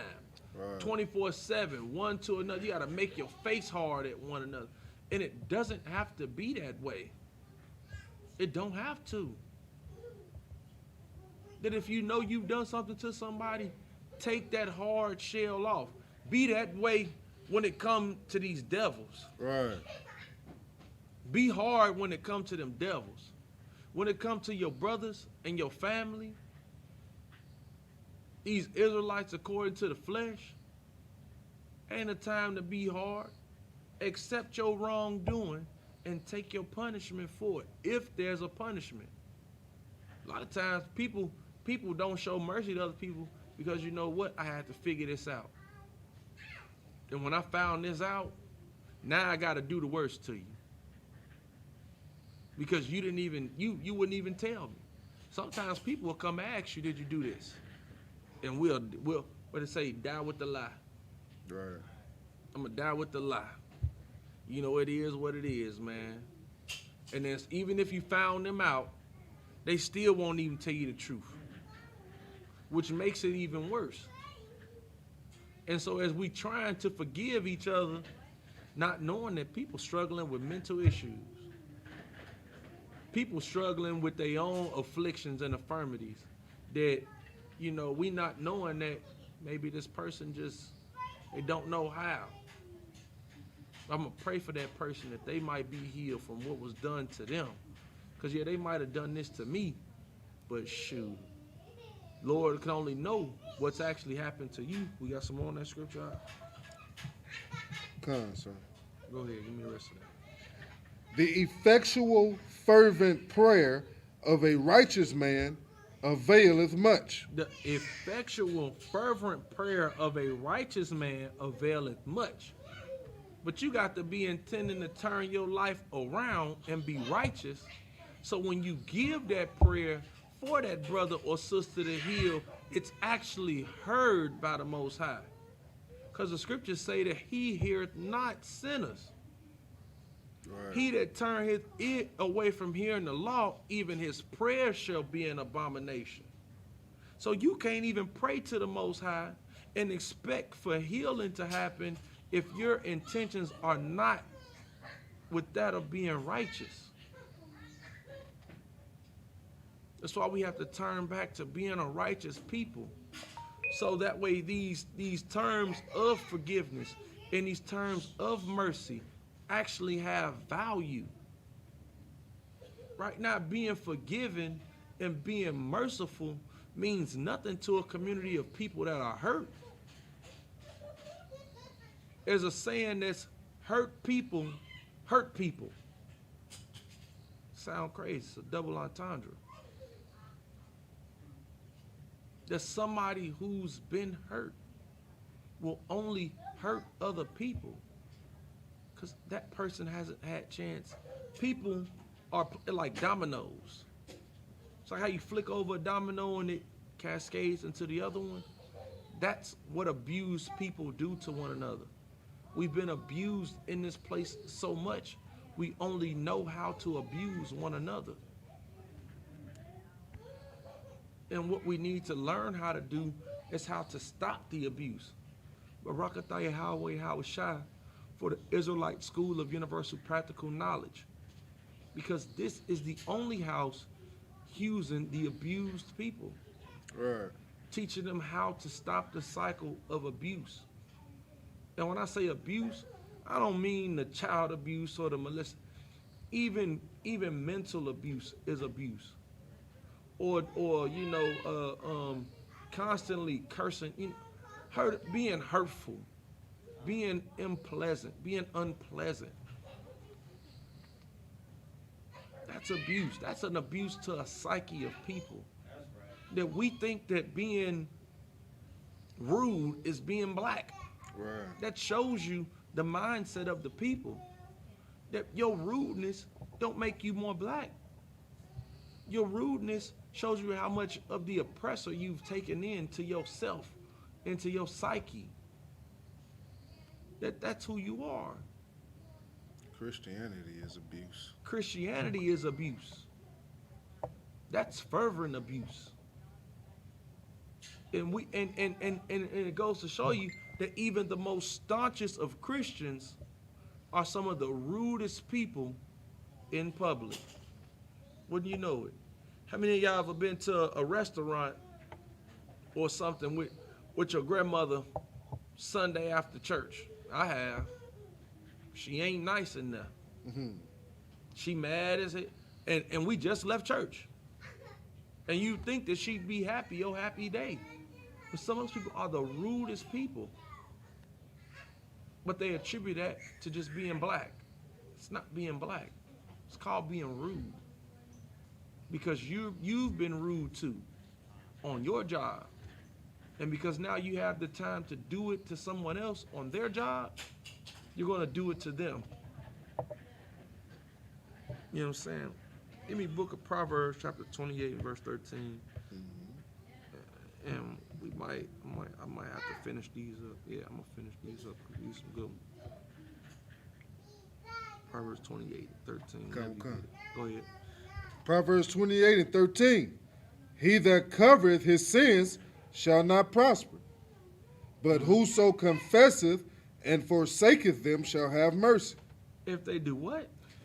Confesseth and forsaketh them shall have mercy. If you confess your sins, and to forsake means to go against. You went against your sins. You repented from your sins. That's how you obtain mercy. You don't get mercy from somebody from stealing their wallet every time you see them. Right. That's how you get beat.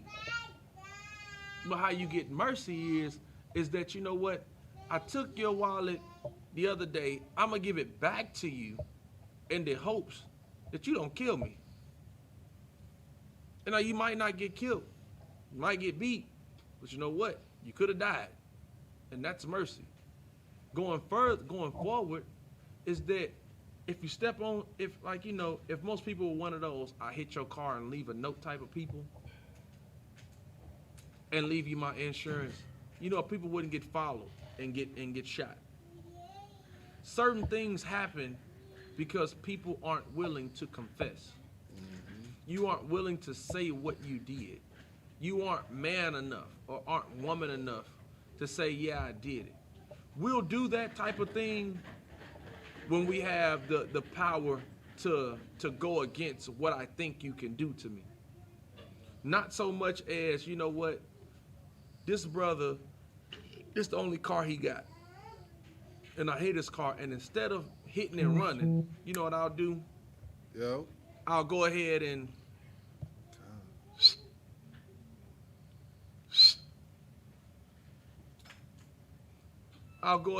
you know what? I'll stop. I'll say, man, you know what? I did hit your car. My bad. I'm sorry. Go ahead and take my insurance down. You know what? I don't have insurance. I don't have insurance. My bad. But can we work this out somehow? Can I pay for this somehow? You know what? I didn't know that was your wife, and I spoke to her a little bit aggressively. I thought I was going to be able to pick her up, but you know what? When she told me she had a husband, I wanted to apologize to the man himself because I didn't know that she had a woman. I didn't know she had a man. I'm sorry. Could you ever forgive me, brother? We got to mend the hurt. And the only way to mend the hurt that we've all been through is to confess what you've done to the brother, to the sister, in the hopes that you might get mercy. When you confess that you change from the ways that you've been into a new person, new bodily new functions, new thoughts, new habits, new mannerisms. This is how we build a functioning society amongst each other. That's part of the reason why people don't feel like black people can have a society without other nations. Because we're too rude to one another. We have issues that last for years on top of years. The Crips and the Bloods been killing each other since the 60s. That's almost 5 decades? Something like that. Not 5 decades, 5-6 decades. When is that beef gonna stop? When are they gonna ever sit down and talk it out? This block and that block been at it. Focus up, focus. Don't worry about what's going on behind you. Pay attention to class, okay? Focus up. Now give me book of Proverbs chapter 16 and verse 6.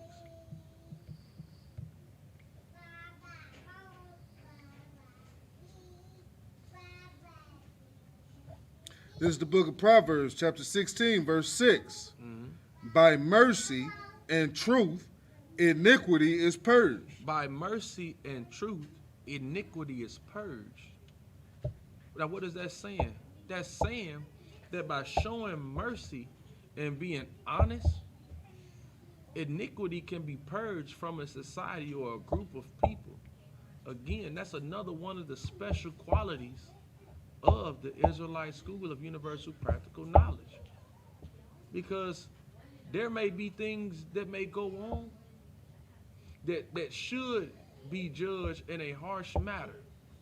But if you be truthful with the things that you do, then the punishments and things that you could receive, it can be met with mercy. And because you receive mercy for that thing that you did beforehand or even during, we can purge the iniquity from amongst us and build a society that's worth living amongst or being a part of. Because you have communities daily that black or every decade or so that attempts to be built by black people, or coalitions that they try to do. You know, you got the Israelite coalition that they try to come together and be amongst one another. But you know what? Because they can't get along, and because whatever goes on amongst them that can't be met with mercy, they gotta fight with each other. They gotta go to physical blows with one another. But that just shows you that iniquity hadn't been purged from them brothers. They just show you Christian church. That happens in the Christian church. What the Christian church, where they had a sister, the pastor that told them that they need to be paying more in tithes, and a big fight broke out. Because they knowing that the place ain't right. And iniquity is sown all in there. But with mercy and with truth, you can purge out iniquity. Read on. Oh, Salaki, that's me, sir. No, you all right? You too up? I was sitting here thinking about You good? coming up, like Go ahead. I used to wonder why we used to go from church to church all the time. Uh-huh. You know what I'm saying? Like, we'll be at this one church, some go bad here, oh, I'm going over here. You know what I'm saying? Some go bad, oh, the deacon truck behind the other deacon house. You know what I'm talking about? Now we going over here because they don't want to say nothing to this deacon. Like, instead of dealing with the problems, and if the person who's at the head is not dealing with the problems, so why are you still a part of this organization? Good night. You know what I'm saying? You see that it's clearly a flaw. Good night. That what's going on in this organization is not right. You know what I'm saying? But you just gonna go keep head on right back into it and keep doing the same thing. Just going from church to church. When it's smooth down over here, I go back over there. Right. You know what I'm saying? I never understood that. So like it, sir. But the thing is that what we do is we'll, again, like I said, people are too scared to face the realities of the things that people do and have done to one another. And you have two options when you're afraid. And they're natural. It's natural to immerse yourself in either fight or flight. That you'll tuck tail, turn and run, Right. or you'll fight out of fear. You're not fighting out of courage. You're fighting out of fear. Because if you would have dealt with the issue that you had, you would have came out of that healed. Or you would have at least started the preparation of healing. That's what they tell in abuse clinics. They tell this in drug abuse. That when you've done something to somebody, you go around and you make amends with those people. You go tell them, hey, look, this is what I did to you and I'm sorry for what I've done. They do that in any healing program that someone is attempting to heal from. But they don't give that to black people as a nation, because as a nation, if we decided to heal, just like any wound, it grows and the skin becomes stronger. And now the body itself is strong as a whole because we're not worrying about this puncture, this wound, this cut, this schism, because it's had a chance to heal. Captain Zaryak said all the time, we've never had a chance to heal, but they keep bringing in devices that pull us apart more and more. That we just go further and further apart.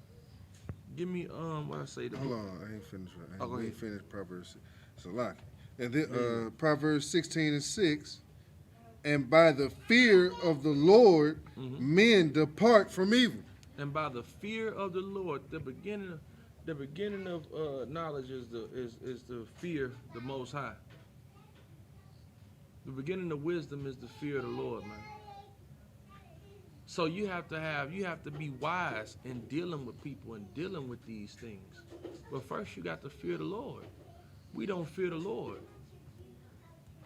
To learn how to do this, to be truthful, to be honest with each other, to begin to repair our nation.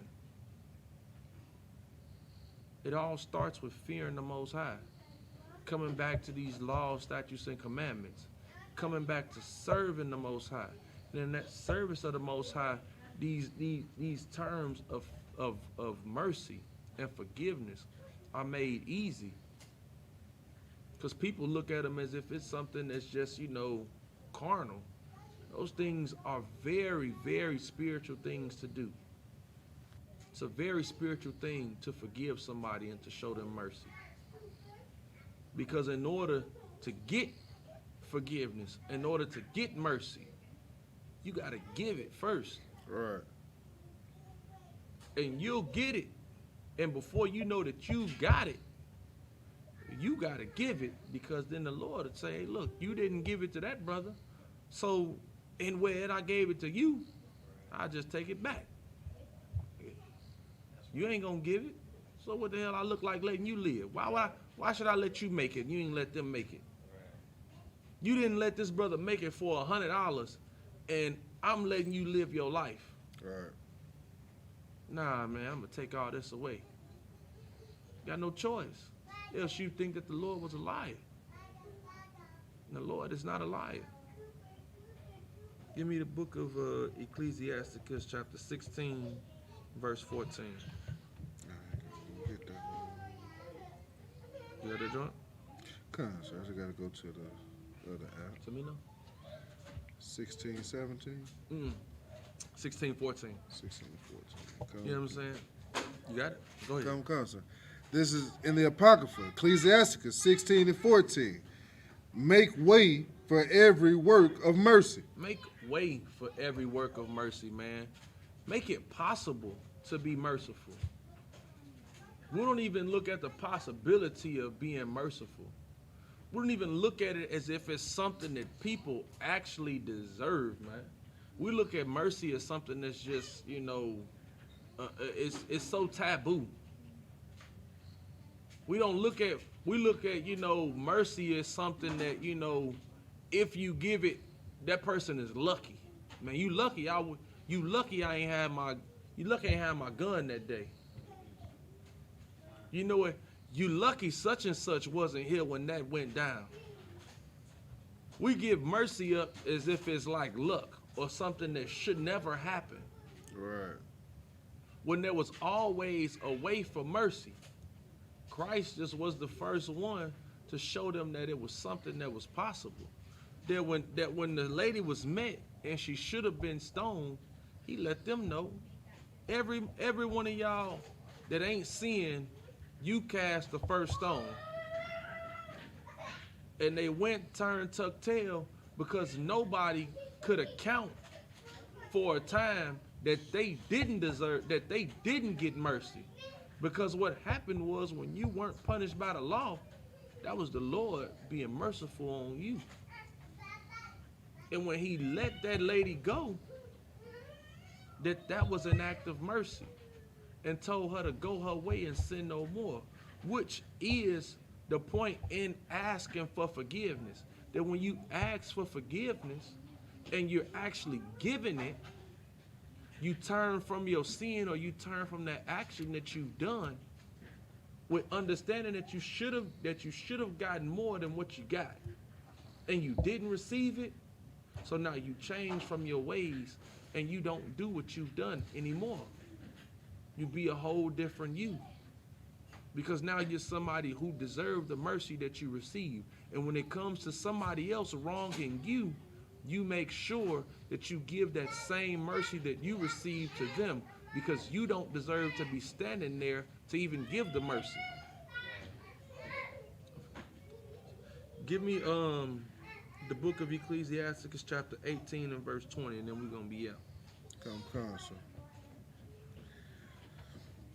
This is Ecclesiasticus 18 and 20. Before judgment, examine thyself. Man, before you pass judgment on somebody, before you whop somebody over the head for stepping on your shoes, before you go and shoot up a house about $20, before you go and you cut somebody off in your family because they didn't want to eat your potato salad, examine yourself. Self-examination is something that should always be done, especially when it goes into, wanting to punish somebody for something that they've done to you, when wanting to, cut them off or do things to them for something that you feel like they deserve it, for something that's happened to you. Examine yourself. Think about the things that you've done. Think about the way that you've been. Think about how you've acted. Think about the actions that took place in your life where you deserve more than what you got. Examine yourself, man. Read on. Come. And in the day of visitation, thou shalt find mercy. And in the day of visitation, when the Lord comes to the exact judgment on earth, you might find mercy. That's what we all hoping for. Everybody, talk about Judgment Day and this and that and the third, and nobody really thinks of that, if I haven't been given mercy and haven't been given forgiveness, that when the Lord comes, I might not get this. I might not get it. We all think that the Lord coming and Christ coming with hugs and kisses and, salvation for humanity. And hell, the Lord is going to visit the house of Israel first. He gonna visit the sins upon his nation of people first. And if you ain't self-examining daily, the scriptures say meditate on the law day and night. So you should be checking yourself and checking your catalog from the moment you wake up to the time you go to sleep. Did I do this right? Did I do this right? Am I living right? And the moment you can question yourself and say no, or that I should have done that, you go to the person that you wrong and you tell them you're wrong and you let it be that. So that when the Lord come, you can find mercy in that day, man.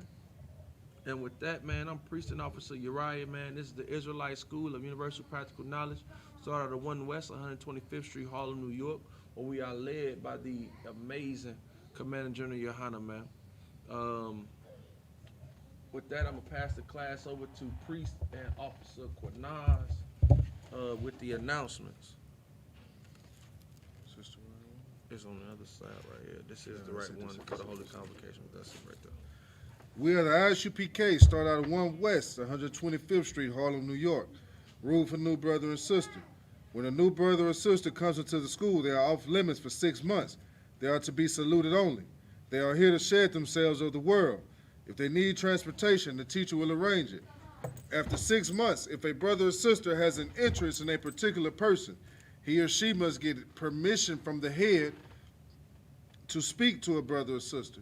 There's another 6 months in which the brother and sister will court each other. After this 6-month period, brother and sister will get permission from the head to marry.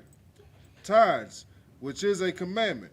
Numbers 18:21, Malachi 3, 8 through 10, means tenth in the Hebrew. Mayasharah, 10% of every penny of any increase the Lord gives you. Give to Treasury Department or teacher. Priest fund, free will offering for priests, not mandatory, whatsoever amount you would like. Upcoming Holy Convocation is the Passover. Come. Right. It is the Passover. It's going to be held here in Houston, man, down at B&H Ranch. Get y'all hotels ready, man. Get your flights ready, man. Get booked up. It's going to be a hell of a week, man. You know what I'm saying? For the ISUPK under Commander General Yohana, man, for the Lord's 52nd Passover, man. Don't miss it, man. It is a commandment of the Lord, man. Be in attendance, man. We gonna have the slaughter of the lambs on April 22nd. You know what I'm saying? So, get with Captain Yatazak or get with any brother out of Houston, man, if you need information about anything, man, because I'm telling you, this is the one that you don't want to miss. Go ahead, Come, which is the 14th day of the first month. Ron, do you know how to? Which will be Saturday, April 24th, 2021. The corresponding scripture for this will be Exodus chapter 12, 1 through 51, Leviticus 23, 4 through 5, 1 Corinthians 5, 7 through 8, and 2 Corinthians 30 and 17. Also, brothers and sisters, when you're coming to the school, use the Google Maps, and once you get to the school, hit the website button, and any pictures you have, you can upload them there. That concludes the security announcements. And with that, we're going to give a courtesy salute to the brothers and the sisters, men of Israel. Imajim, which means to stand. Imajim Shabbat. Imajim Barak. Yahweh Hashem Yahushua Barakatah. Yazmatah. Sar, turn to face the sister. Men of Israel. Imajim Shabbat. Imajim Barak. Yahweh Shema Adab Hashem Yahushua. Yazmatah. Dismissed. Please stay tuned for the advertisement for the Lord's Passover. We're going to have some good information regarding the hotels and the location for the Passover, all right? With that, shalom. You got it?